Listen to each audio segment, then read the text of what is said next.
नमस्कार दोस्तों, मैं रोहित आप सभी का मेरे चैनल पे स्वागत करता हूं। और आज हम बात करने वाले हैं जगन्नाथ मंदिर के बारे में। जी हां, 4 धामों में से एक धाम जगन्नाथपुरी और बाकी के 3 धामों का यदि नाम आपको मैं बताऊं तो बद्रीनाथ, द्वारिका, ये जगन्नाथ जो पुरी जिले में आया हुआ है और एक रामेश्वरम। इन 4 जगह पे हर एक हिंदू को जाना ही चाहिए तीर्थ यात्रा करने के लिए, ऐसी मान्यता है।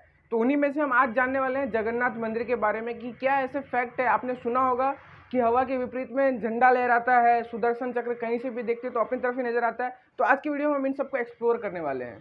तो गाइज, आप सभी को तो मालूम ही होगा कि उड़ीसा के पुरी जिले में जो आया हुआ जगन्नाथ मंदिर है वो पूरी तरह से भगवान विष्णु को समर्पित है, यानी कि लॉर्ड विष्णु को पूरी तरह से समर्पित है और भगवान जगन्नाथ की यहाँ पे पूजा की जाती है।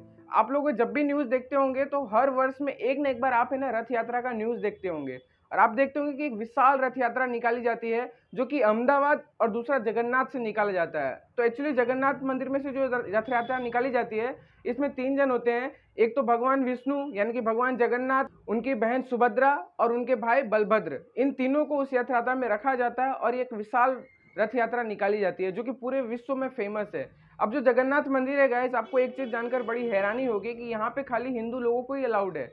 दूसरा, हिंदू के अलावा यदि कोई भी अन्य धर्म का व्यक्ति है या अन्य देश का व्यक्ति है तो वो यहाँ पे नहीं आ सकता है। हिंदू, बौद्ध, सिख और जैन, इन चार लोगों को ही यहाँ पे अलाउड है। उसके अलावा यहाँ पे कोई दूसरे लोग यहाँ पे आ नहीं सकते। जो अब मेन गेट है जगन्नाथ मंदिर का, उसके बाहर ही है ना 5 भाषा में लिख दिया गया है कि यहाँ पे खाली यही लोग अलाउड है, इसके अलावा कोई अलाउड नहीं है। अभी आपको मैं बता दूं कि 1968 की बात है कि इवन इंदिरा गांधी जो कि है ना इंडिया की प्राइम मिनिस्टर हुआ करती थी एक टाइम पे, उन्होंने भी जगन्नाथ मंदिर जाने का निर्णय लिया था और उन्होंने विचारा था कि मैं वहां पे जाके दर्शन करूंगी, बट उन्हें भी वहां पे रिस्ट्रिक्शंस लगा दी गई, उन्हें अंदर नहीं आने दिया गया। वहाँ के जो पुजारी थे, प्रीस्ट थे, उन लोगों का कहना ये था कि एक्चुअली जो इंदिरा गांधी है वो हिंदू नहीं है, यानी कि उन्होंने एक पारसी से शादी की है जिसका नाम है फिरोज गांधी। जी हाँ, तो फिरोज गांधी एक पारसी थे और इसी के कारण से उनका भी धर्म परिवर्तन हो गया और वो हिंदू नहीं रहे, ऐसा उनके पुजारियों का मानना था। इसीलिए उन्हें अंदर आने की अनुमति नहीं दी गई। तो इस प्रकार से जो जगन्नाथ मंदिर है ना वो अपने नियम कानूनों को बहुत ही ज्यादा मानता है। अब आपको मैं बता दूं कि वहां पे जो प्रसाद बनता है वो प्रसाद आज तक कभी कमी नहीं पड़ा, यानी कि जितने लोग भी वहां पे आए उन सभी को पूरी तरह से प्रसाद मिल गया। और जब प्रसाद खत्म होता है तो इसका मतलब आप ये समझ लीजिए कि वहां पे जितने भी श्रद्धालु है उन सबको पूरी तरह से प्रसाद मिल चुका है। अब जो जगन्नाथ मंदिर है वो बंगाल की खाड़ी के नजदीक में आया हुआ है और बंगाल की खाड़ी वहां पे समुद्र है। अब अगर मान लो आप समुद्र के पास खड़े रहोगे तो आपको समुद्र की आवाज तो आने ही वाली है, लेकिन आप ये जानकर हैरानी हो जाओगे कि वहां पे जो एक गेट है जगन्नाथ मंदिर का, उस गेट के अगर अंदर आप पैर रख के अगर मंदिर में प्रवेश कर लेते हो तो समुद्र की 1% आवाज नहीं आएगी, और वही आप पैर अगर बाहर रखोगे तो आपको समुद्र की आवाज भी आएगी। यहाँ पे है ना जगन्नाथ मंदिर में ऊपर एक ध्वज लगाया गया है। ये ध्वज हर दिन चेंज किया जाता है। यहाँ के जो पुजारी है वो लोग उसे हर दिन शाम के टाइम पे है ना चेंज करते हैं और एक नया ध्वज लगाते हैं गाइस।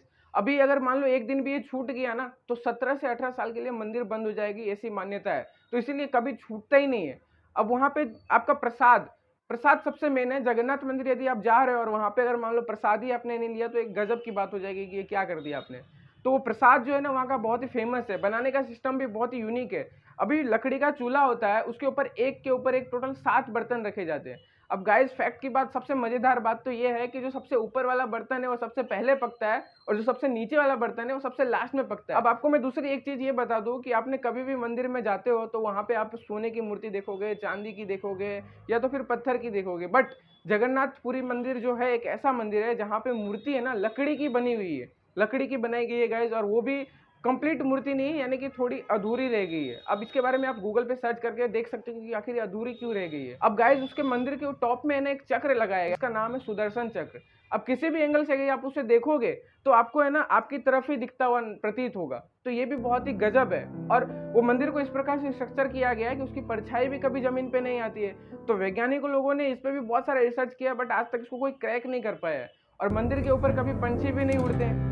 अभी मैंने आपको बताया था कि इंदिरा गांधी को भी अंदर प्रवेश नहीं करने दिया और ना ही किसी विदेशी लोगों को अंदर आने देते हैं। तो ऐसा क्यों? आखिरकार हिंदुओं को ही क्यों अलाउड है, बाकी दूसरे लोगों को क्यों अलाउड नहीं है?